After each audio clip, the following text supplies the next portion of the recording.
써놓고 있어요. 아비야 반열의 제사장. 그죠? 명함이 좀 길어요. 그죠? 여러분, 그런데 이렇게 명함이 좀 길면 상당한 사람처럼 보이겠지만 이 사람은 굉장히 특별한 사람입니다. 아니에요. 왜냐하면 그냥 평범한 사람이에요. 아비야 반열이라고 얘기하고 있는데, 이 아비야 반열은 유대 제사장이 몇 개 반열로 되어 있냐면 24개의 반열로 되어 있습니다. 24개. 그 중에 하나예요. 근데 이 아비야 반열은 특별하게 이름난 반열이 아닙니다. 자, 그러면서 그의 아내도 소개해 놓고 있는데, 엘리사벳은 그의 아내는 뭐더라?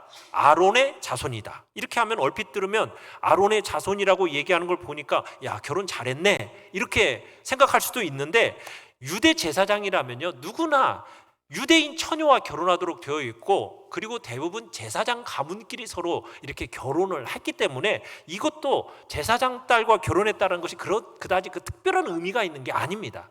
그러니까 사가랴는 겉으로 볼 때 아무런 유별난 것이 없는 보통 제사장이다. 평범한 제사장이다. 그 얘기를 하고 있는 거예요. 그러니까 하나님은 그런데 이 사가랴라는 한 사람을 택하셨는데, 그래서 당신의 이 구원사의 서곡을 풀어나가기로 하시는데, 이 사람은 어떤 사람이냐? 평범한 상황 속에서 평범한 사람이더라는 거예요. 그런데 이 사람을 통해서 하나님의 뜻을 이루어 가시겠다라는 거예요. 인간 역사의 한가운데서 당신의 계획을 성취하실 때 하나님은요, 보통 평범한 사람을 택해서 그 일을 해나가세요. 왜 그런지 아세요? 하나님이 전능하시기 때문에. 하나님이 전능하시기 때문에. 그래서 평범한 사람들을 내게 찾아가셔서 그들의 삶을 비범하게 만드는 것을 좋아하시는 분이 하나님이신 거예요. 이게 하나님의 일반적인 방법입니다. 그래서 사도 바울이 고린도 성도들을 향해서 이렇게 말을 했어요. 고린도전서 1장 26절에서 29절을 우리 같이 한번 읽어보겠습니다. 시작. 형제들아, 너희를 부르심을 보라. 육체를 따라 지혜로운 자가 많지 아니하며 능한 자가 많지 아니하며 문벌 좋은 자가 많지 아니하도다. 그러나 하나님께서 세상에 미련한 것들을 택하사 지혜 있는 자들을 부끄럽게 하려 하시고, 세상에 약한 것들을 택하사 강한 것들을 부끄럽게 하려 하시며, 하나님께서 세상에 천한 것들과 멸시받는 것들과 없는 것들을 택하사 있는 것들을 폐하려 하시나니, 이는 아무 육체도 하나님 앞에서 자랑하지 못하게 하려 함이라. 아멘. 여러분, 한번 살펴보자는 거예요. 여러분의 출신을 한번 살펴보자는 거예요. 우리 가운데 혈통 좋은 사람이 있냐는 거예요. 세상적인 관점에서 볼 때 대단한 사람들이 우리 가운데 있느냐는 거예요. 다 우리는 어떤 사람들이더라? 평범한 사람들이더라. 별것 아닌 사람들이더라. 가지지 못하고 배우지 못한 우리 대부분이 그런 사람들이 아니더냐. 오늘날 교회도 이와 비슷하다라는 거죠. 그런데 초대교회 성도들은 자신이 배우지 못하고 가지지 못하고 별 볼 일 없는 것에 대해서 전혀 부끄러워하지 않았어요. 왜요? 그 배우지 못하고 가지지 못한 그것을 통해서 하나님의 지혜로 이 세상을 부끄럽게 할 수 있을 거라는 것을 믿었기 때문이에요. 그들은 세상 속에서 아무것도 아니라는 것이 오히려 하나님의 크심을 드러내는데 도움이 된다는 것을 깨달았던 겁니다. 사랑하는 성도 여러분, 지금은 여러분의 모습이 어떠한가? 이것은 그렇게 중요한 게 아니라는 거예요. 하나님은 정말로 평범한 사람, 어떻게 보면 세상에 전혀 관심을 기울이지 않는 그런 사람을 통해서 당신의 뜻을 이루어 가심을 믿으시길 바랍니다.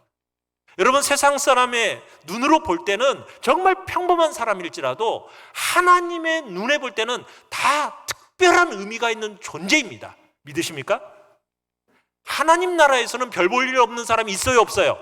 없어요. 그렇기 때문에 우리는 서로 존경해야 됩니다. 옆 사람을 존경의 눈으로 바라보십시오. 정말 존경해야 되고 존중해줘야 돼요. 각자가 얼마나 소중하고 존중할 만한 존재인지. 그래서 저 사람이 나보다 낫다라고 여겨야 되는 겁니다. 하나님의 나라가 이 땅에 이루어지기 위해서는 우리 모두 다가 다 필요한 거예요. 하나님은 우리 한 사람 한 사람을 위한 놀라운 계획을 다 가지고 계시고, 우리는 그 계획의 역사 속에서 우리를 통해서 이루어지도록 우리는 기도하고 애써야 하는 것입니다. 2번을 같이 한번 읽어보겠습니다. 2번입니다. 시작. 사람이 할 수 없는 일을 하나님이 하십니다. 사람이 할 수 없는 일을 누가 하신다고요? 하나님이 하십니다. 오늘 본문 6절 같이 한번 읽어보겠습니다. 6절입니다. 시작.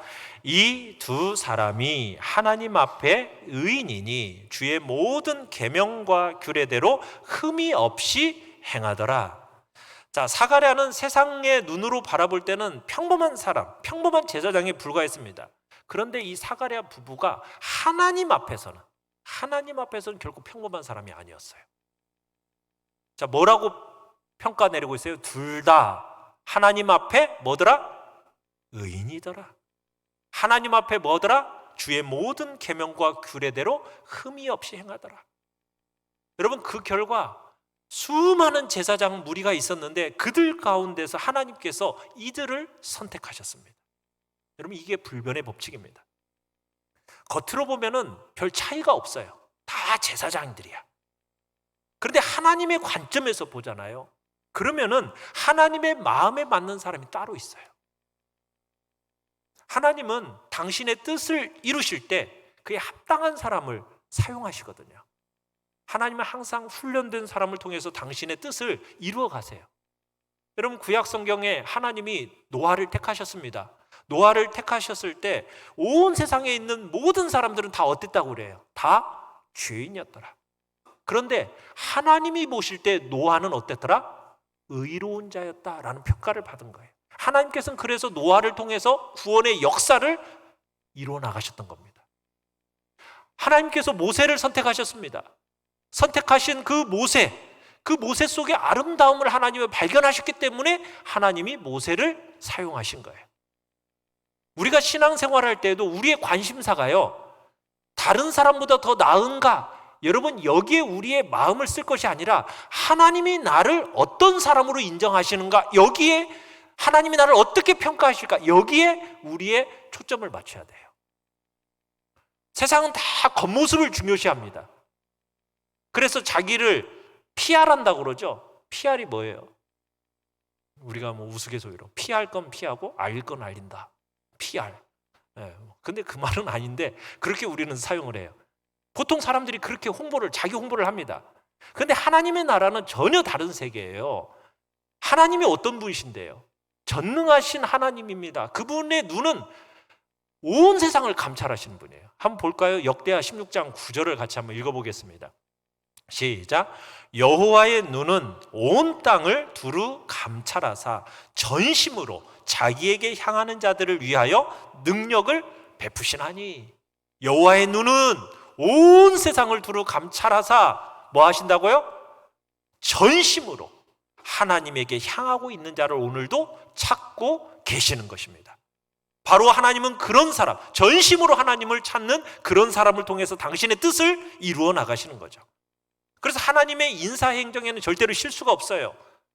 어떤 순간에는 뭐 암담한 과정을 통과하게 하시지만 정금같이 단련시키셔서 그 후에 하나님은 그 사람을 들어 쓰시거든요. 문제는 하나님이 보실 때 의인인지 하나님의 말씀에 따라 사는 자인지, 이게 여부인 겁니다.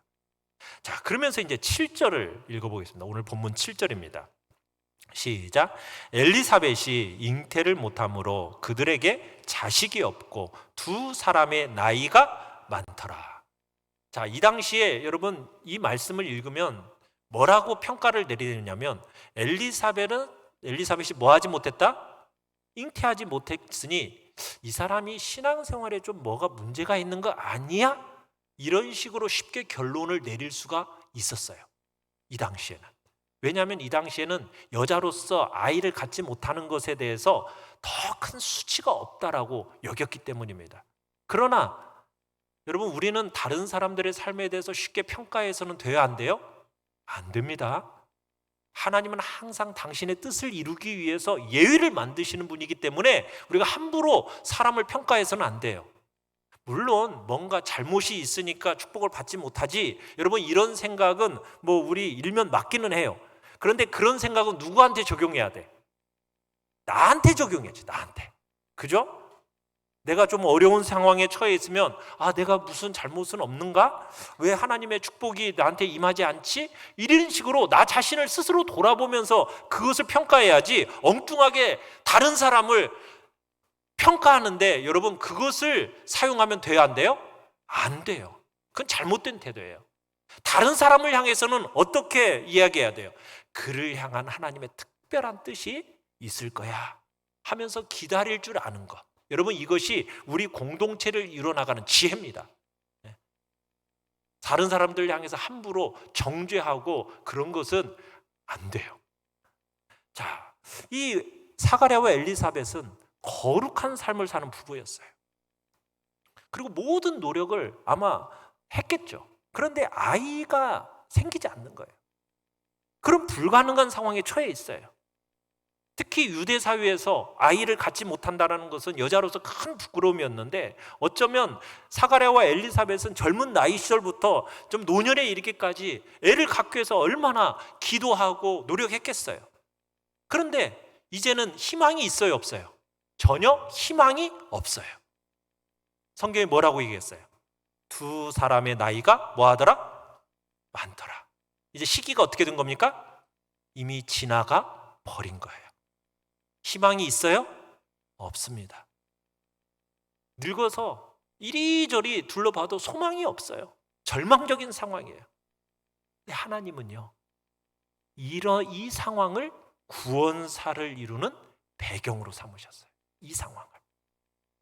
아주 절망적인 처지에 있었다라는 이 기록으로 지금 구원사의 서곡을 대신하고 있는 거예요.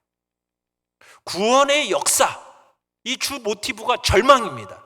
먼저 절망적인 상황을 우리에게 보여주는 거예요. 여러분, 그러나 어두움이 짙으면 짙을수록 무엇은 찬란하게 드러나죠? 빛은 찬란하게 드러나게 있어요.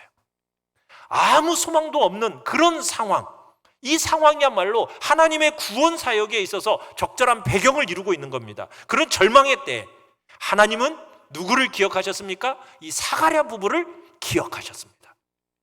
인간적으로 도무지 불가능할 것, 여러분 그 불가능한 일이 가능해지게 하는 것이 기독교의 본질임을 믿으시길 바라요. 사람이 할 수 없는 그것을 누구는 하신다고요? 하나님은 하십니다. 여러분, 이것이 성경이 처음부터 끝까지 우리에게 말하고 있는 메시지예요. 여러분, 이 메시지를 빼면요, 기독교는 완전히 텅 빈 종교입니다.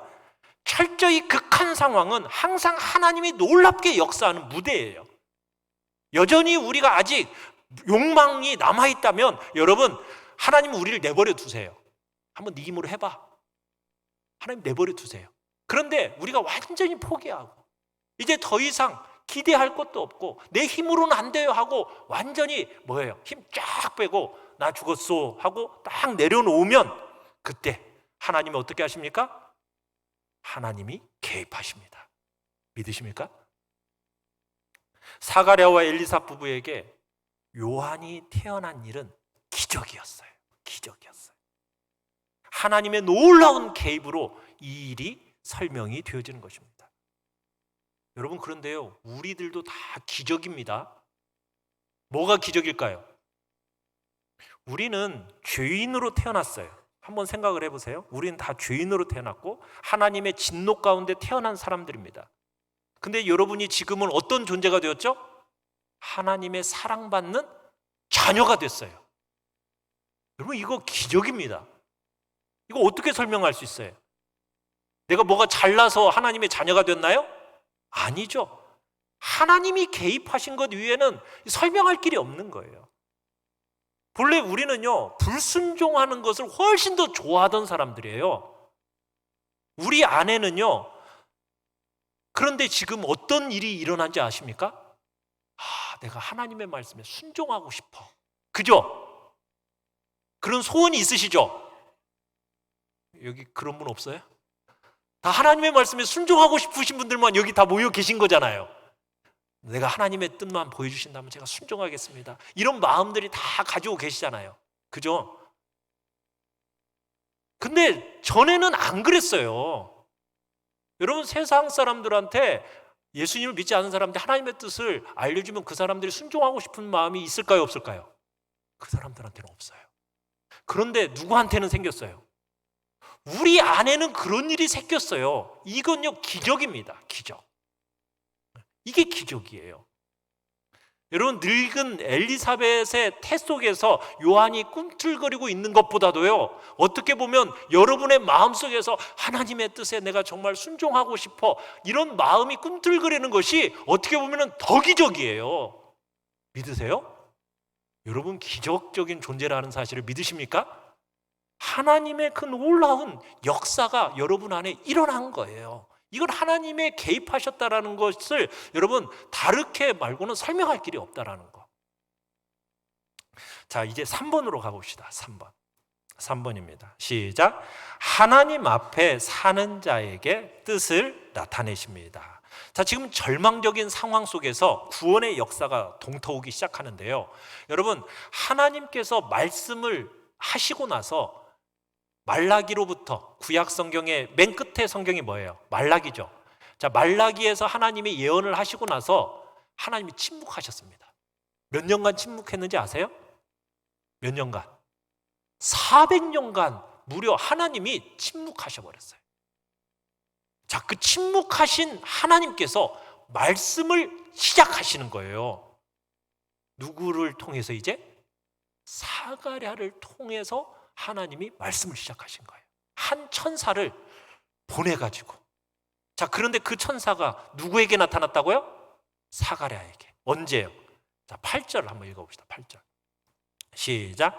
마침 사가랴가 그 반열의 차례대로 하나님 앞에서 제사장의 직무를 행할세. 자, 사가랴가 어떤 사람이라고요? 아비야 반열에 속한 제사장이라고 그랬죠. 자, 자기 반열의 순서에 따라서 지금 제사장의 직무를 수행하기 위해서 예루살렘 성전에 올라왔어요. 자, 여러분, 유대 제사장들이 몇 반열로 되어 있다고 말씀드렸어요?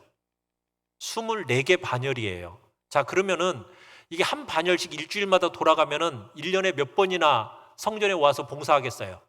1년에 약 2번 정도 되겠죠. 그러니까 보통 때는 자기 일을 하다가 반열의 그 일주일간만 이제 일을 하는 거예요. 직무를 수행하는 거예요. 그러니까 한 주간씩 성전에 와서 봉사하고, 그리고 6개월가량 집에 가서 지내다가 뭐 유월절, 또 외추절, 초막절, 이런 때는 이제 큰 절기 때는 제사장들이 전부 다 올라와 가지고 그때 이제 다 같이 봉사를 하긴 하는데, 보통 때는 그냥 평상시에는 자기 집에서 지내다가 일주일에 한 번씩 이렇게 오는 겁니다. 그러니까 1년에 약 2번 정도인 거죠. 자, 그런데 마침 그 주간이 누구예요? 사가랴가 속한 아비야 반열의 봉사 주간이었다라는 거예요. 그래서 사가랴가 여느 때와 같이 제사장 직무를 수행하고 있어요. 자, 그런데 여러분, 여기 6절과 8절에서 반복해서 나오는 어구가 있습니다. 자, 어구가 뭘까요? 뭐예요? 하나님 앞에서라는 말. 하나님 앞에서라는 말이에요. 자, 사가랴가 하나님 앞에서 제사장의 직무를 수행하기 전부터 성경은 그가 하나님 앞에서 뭐였다? 의인이었다 말하고 있어요. 그러니까 사가랴는 항상 어떻게 사는 사람이었다? 하나님 앞에서 사는 사람이었다. 하나님 앞에서. 사가랴는요, 계명의 정신에 따라서 하나님을 사랑하고 이웃에게 선을 행한 사람입니다. 사가랴는 단지 그냥 제사장 직무만 행할 때 하나님 앞에서 행한 것이 아니라 보통 때 일상적인 삶 속에서도 하나님 앞에서 살아간 거예요.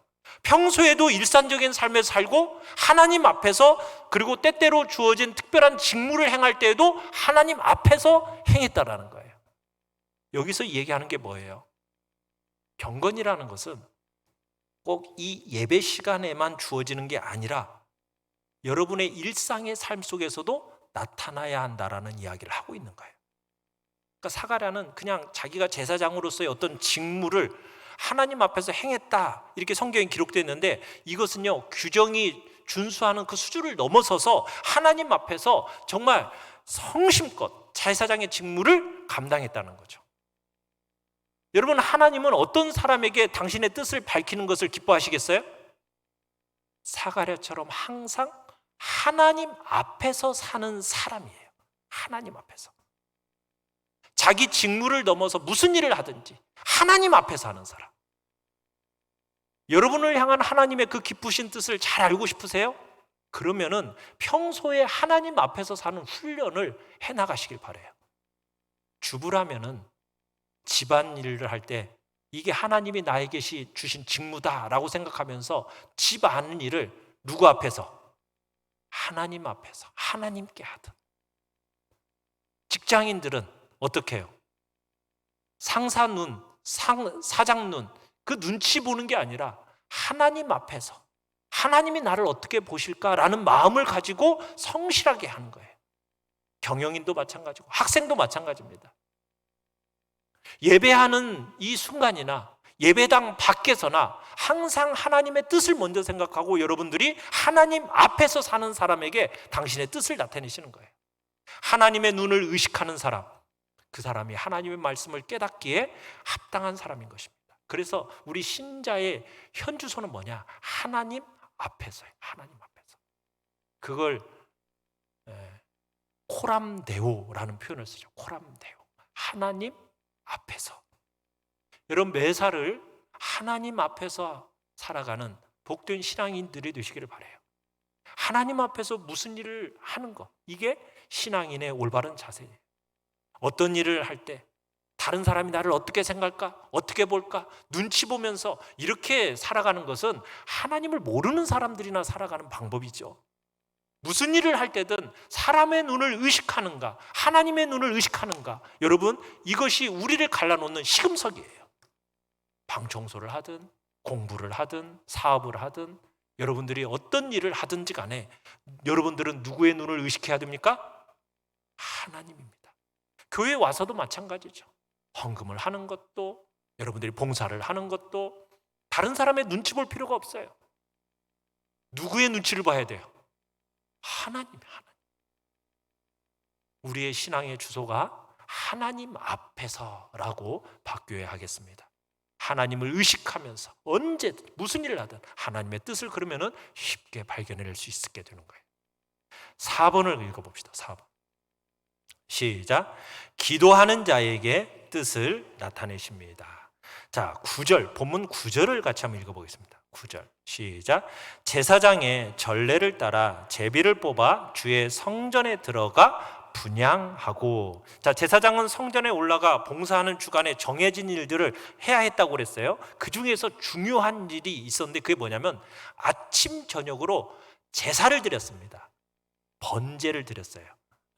상번제라고 그래서 짐승을 태워서 매일같이 아침 저녁으로 어린 양 한 마리씩 이렇게 드리는 제사를 드렸는데, 그런데 이 제사를, 아침 제사를 드리기 전하고요, 저녁 제사가 끝난 뒤에 분향하는 순서가 있었습니다. 분향.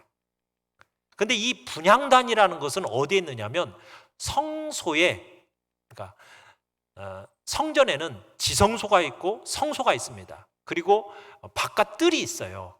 그런데 이 성소 안에 안쪽에 중앙에 위치해 있는 것이 분향단입니다. 거기에 들어가서 향 피우는 일을 하는 것이 제사장 직무 중에 하나예요. 그런데 이 분향단에 들어가는 일은 제비 뽑아서 들어가는 거예요. 제비 뽑아서.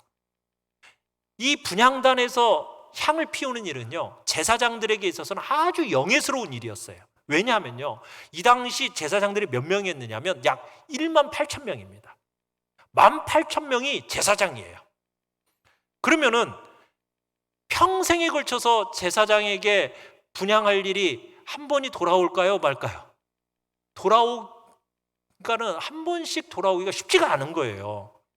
대제사장이야 1년에 한 번씩 지성소까지도 들어갈 수 있었지만 보통 제사장들은요, 평생에 걸쳐서 딱 한 번 분향할 수 있는 기회가 주어지는 거예요. 그런데 지금 누구에게 그 기회가 찾아온 겁니까? 마침 사가랴에게 주어진 거예요. 그날 사가랴에게 당첨이 됐어요. 감격스러운 지금 봉사의 기회를 갖게 된 겁니다. 평생에 딱 한 번 있는 기회가 자기에게 찾아오게 된 거예요. 그래서 그 중앙에 있는, 성소의 중앙에 있는 분향단에 들어가 가지고 향을 피우고 엎드려서 기도를 합니다. 그 시간에 백성들은 밖에서 뭐 하고 있을까요? 자, 10절 읽어볼까요? 10절 시작. 모든 백성은 그 분향하는 시간에 밖에서 기도하더니. 자, 제사장이 들어가서 분향하는 동안에 백성들은 바깥들에 모여서 뭐 하더라? 기도를 하고 있었습니다. 자, 그 향을 피운 연기가 위로 올라가잖아요. 그 위로 올라가는 것이 백성들의 기도, 제사장들의 기도가 함께 합해지면서 그 향연과 함께 하나님께로 올라간다라는 것이 상징하는 바입니다. 여러분, 그것이 성경 여기저기 나오는데, 자, 시편 141편 1절 2절 우리 같이 한번 읽어보겠습니다. 시작. 여호와여, 내가 주를 불러싸오니 속히 내게 오시옵소서. 내가 주께 부르짖을 때에 내 음성에 귀를 기울이소서. 나의 기도가 주의 앞에 분향함같이 되어 나의 손 드는 것이 저녁 제사같이 되게 하소서. 나의 기도가 뭐처럼? 주의 앞에 분향함과 같이 향단에서 올라가는 그 향연처럼. 여러분, 그것을 요한계시록에서 또 얘기하고 있는데, 요한계시록 5장 8절 같이 한번 읽어보겠습니다. 시작. 내 생물과 24장로들이 그 어린 양 앞에 엎드려 각각 검은 고와 향이 가득한 금 대접을 가졌으니 이 향은 뭐라? 성도의 기도들이라. 찬양과 기도가 가득한 금 대접이 하나님께 올려드려진다라는 거예요. 그 직무를 수행하는 천사들이 있다라는 거죠. 자, 요한계시록 8장 3절 4절도 같이 한번 읽어보겠습니다. 시작. 또 다른 천사가 와서 제단 곁에 서서 금 향로를 가지고 많은 향을 받았으니 이는 모든 성도의 기도와 합하여 보좌 앞 금제단에 드리고자 함이라. 향연이 성도의 기도와 함께 천사의 손으로부터 하나님 앞으로 올라가는지라. 향연이 천사의 손을 통해서 하나님 앞으로 올라가듯이 우리 성도들의 기도가 봉헌되어 하나님 앞으로 올라가서 새로운 역사가 일어날 것을 지금 요한계시록은 강조하고 있는 거예요. 지금 사가랴는 생애 처음으로, 어떻게 보면 그의 마지막으로 이 특별한 직무를 맡았어요. 자, 이 직무를 지금 수행하러 성전에 들어간 사가랴에게서 가장 영광스러운 순간, 불현듯 그의 마음속에 하나님 앞에 꼭 드리고 싶었던 기도가 무엇이었을까? 사가랴가 지금 마음을 활짝 열고 하나님 앞에 드려지는 그 기도, 한번 감격스러운 상상을 한번 해보십시오. 백성들은 밖에서 뭐하고 있습니까? 자비로우신 하나님이 성소에 드셔서 당신 백성들의 제사들을 받아달라고 기도를 드리고 있습니다. 바로 그 순간 어떤 일이 일어났습니까? 11절입니다. 시작. 주의 사자가 그에게 나타나 향단 우편에 선지라. 바로 그 순간 향단 우편에 누가 나타났어요? 하나님의 사자가 나타났습니다. 백성들은 밖에서 기도하고 성소 안에서는 제사장들이 기도할 때 향단 우편에 천사가 나타났어요. 자, 5번 같이 한번 읽어보겠습니다. 5번입니다. 시작. 기도하는 자를 통해서 뜻을 성취하십니다. 누구를 통해서요? 기도하는 자를 통해서. 여러분, 누가는 누가복음과 사도행전을 기록했는데요, 이 누가가 기도의 중요성을 다른 복음서 기자들보다도 훨씬 더 강조했어요. 여기서 기도하더니라는 이 말을요, 누가복음에만 19번이 쓰여지고 사도행전에 16번이 사용되어져요. 기도하는 그 순간에 하나님께서 자신의 뜻을 나타내신다라는 것을 관련지어서 말하는 것을 누가는 즐겨서 표현한 겁니다. 그래서 오늘 본문에서도 백성들과 제사장들이 뭐 하는 순간에, 기도하는 순간에 하나님이 천사를 보내셔서 당신의 뜻을 알리신 거예요. 그러니까 누가는 35번이나 기도에 대해서 언급하면서 바로 하나님의 뜻이 어떻게 알려지더라, 누구를 통해서? 기도하는 사람을 통해서 온다라는 것을 강조하고 있는 겁니다. 사랑하는 성도 여러분, 신앙생활할 때 마찬가지예요. 여러분들이 하나님의 뜻을 밝게 알고 싶으십니까? 그럼 부지런히 성경 속으로 들어가십시오. 그러면서 함께 기도하셔야 돼요. 물론 지금은 하나님께서 천사를 통해서 우리에게 자신의 뜻을 말씀하는 시대가 아닙니다. 지금은 우리에게 천사를 보내시지 않아요. 더 이상. 그건 일상적인 방법이 아니에요. 지금은 일상적인 방법이 뭡니까? 어떻게 하나님의 뜻을 우리에게 공개해 주시죠? 기록된 하나님의 말씀을 통해서 자신의 뜻을 보여주십니다. 그래서 여러분들이 성경을 펼쳐야 돼요. 매일매일 펼치고 계시죠? 아멘? 네, 매일매일 펼치셔서 읽으셔야 돼요. 그 속에 우리를 향한 분명한 하나님의 뜻이 있으니까. 그러면 그 뜻을 성경을 펼쳐서 읽긴 읽는데 잘 깨달아져요? 안 깨달아져요? 잘 안 깨달아지죠? 그럼 뭐 하셔야 돼? 기도해야지. 그냥 안 깨달아진다고 다시 덮어버려요? 아니죠. 기도해야죠. 그 순간에, 기도하는 순간에 어떤 역사가 일어나요? 성령께서 우리 안에 조명하시면서 이 말씀을 깊이 깨닫는 역사가 나타나는 거예요.